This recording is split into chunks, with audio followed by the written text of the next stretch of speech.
Ադրբեջանը չի հանդուրժի Նախիջևանի վրա իրանական անօդաչուների հարձակումը եւ զինված ուժերին հանձնարարել է պատրաստել եւ իրականացնել պատասխան միջոցառումներ։ Անվտանգության խորհրդի նիստում հայտարարել է Իլհամ Ալիևը։ Ադրբեջանի նախագահը հարձակումը որակել է մեջբերում են վաղկոտ տգեղ ահաբեկչական գործողություն, պահանջելով, որ Իրանը ներողություն խնդրի, իսկ կատարողներն անհապաղ պատժվեն։ Terror aktını qətiyyətlə pisləyir. Դիվանագիտական ուղիներով կձեռնարկվեն բոլոր անհրաժեշտ միջոցները։ Մեր զինված ուժերը, Պաշտպանության նախարարությունը, պետական սահմանապահ ծառայությունը եւ մյուս բոլոր հատուկ նշանակության ուժերը թիվ 1 պատրաստվածության են բերվել եւ պետք է պատրաստ լինեն ցանկացած գործողություն իրականացնելու։ Առայժմ այսքանը։ Və bu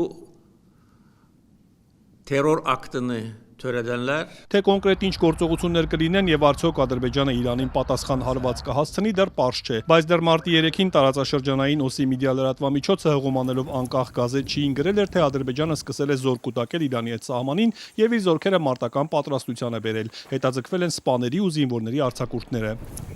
Այսօրվա իր ելույթում Ալիևը հարկ է համարել երկար խոսել 2023 թվականին Թեհրանում Ադրբեջանի դեսպանատան դեմ իրականացված հարձակման մասին, նշել նաև, որ իրանական կողմին հատկապես անցած տարվա 12-օրյա պատերազմից հետո պարբերաբար տեղեկացրել են, Ադրբեջանի տարածքը չի օգտագործվի որևէ հարևան երկրի դեմ։ Və onu da bildirməliyəm ki,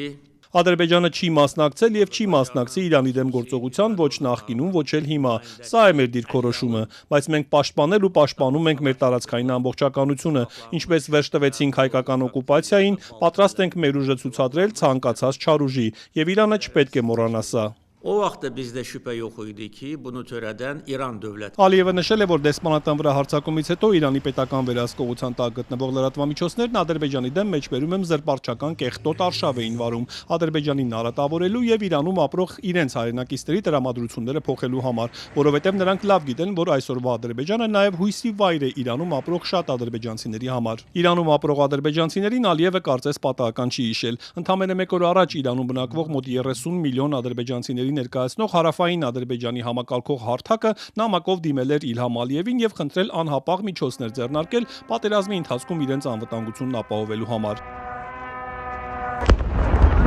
Անվտանգության խորհրդի նիստից առաջ պաշտոնական Բաքուն հայտնել էր, որ Նախիջևանի օդանավակայանին իրանական անօդաչուներով հարձակման հետևանքով 4 մարդ է վիրավոր։ Վնասվել են տերմինալի շենքն ու թռիչքուղին։ Անօդաչուներից մի քանիսն էլ ընկել են այլ վայրերում, այդ թվում գյուղերից մեկի դպրոցի մոտ։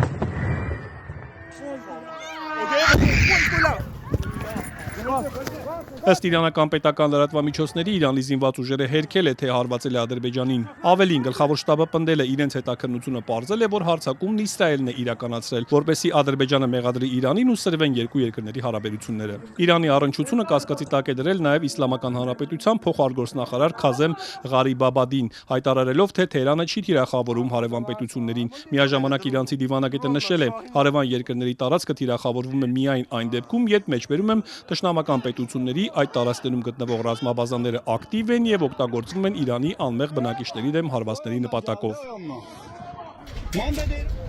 Նախիջևանի օդանավակայանի թիրախավորումից անմիջապես հետո Բաքվում Իրանի դեսպանը կանչվեց արտգործնախարարություն։ Մոջթաբա Դեմիրճիլուին բողոքի նոտա հանձնվեց։ Այն, որ հարձակումն անպատասխան չի մնա, հայտարարել էր նաև Ադրբեջանի պաշտպանության նախարարությունը, պնդելով, թե քաղաքացիական ենթակառուցվածքների վրա հարձակումը մեջբերում եմ կատարվել է ռազմական որևէ անհրաժեշտության բացակայության պարագայում։ Նախիջևանի վրա հարձակումը խստորեն դատապարտել է պաշտոնական Անկարան, նշելով, որ սա մեծացնում է պատերազմի տարածման ռիսկը։ Թուրքիան շարունակելու է աջակցել Ադրբեջանին, ինչպես միշտ ասվում է արտգործնախարարության հայտարարությունում։ Թուրքիայի արտգործնախարարն իր հերթին ադրբեջանցի գործընկերոջ հետ հեռախոսազրույցում ասել է, որ նման հարձակումները հակասում են միջազգային իրավունքի նորմերին ու սկզբունքներին եւ նպաստում են տարածաշրջանում լարվածության աճին։ Նախիջևանի վրա հարձակումն Ադրբեջանի արտգործնախարարի հետ քննարկել է նաեւ նրա իսրայելցի պաշտոնակիցը, հարձակումը համարելով բացարձակ անընդունելի։ Անվտանգությունից ելնելով Նախիջևան կատարվող չվերթները ժամանակավորապես վերաուղղորդվում են Թուրքիայի Իգդիր քաղաքի օդանավակայան։